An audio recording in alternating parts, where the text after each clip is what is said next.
কয়েক মাসের যৌথ পরিকল্পনার পর ইরানের মাটিতে বিধ্বংসী হামলা চালালো যুক্তরাষ্ট্র ও ইসরায়েল। আন্তর্জাতিক গণমাধ্যম সিএনএনকে বিষয়টি নিশ্চিত করেছে ইসরায়েলি প্রতিরক্ষা বাহিনী আইডিএফ। সামরিক বাহিনীর পক্ষ থেকে জানানো হয়েছে, দুই দেশের দীর্ঘমেয়াদী সমন্বয় ও প্রস্তুতির কারণেই ইরানের ওপর অত্যন্ত নিখুঁতভাবে এই ব্যাপক হামলা চালানো সম্ভব হয়েছে।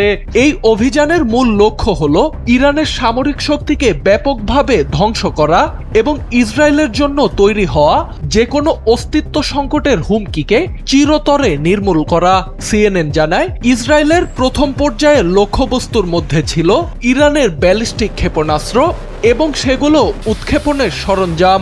বর্তমানে তেহরানে অবস্থিত ইরানের গোয়েন্দা সদর দপ্তরের দিক থেকে ঘন কালো ধোঁয়ার কুণ্ডলী উঠতে দেখা যাচ্ছে।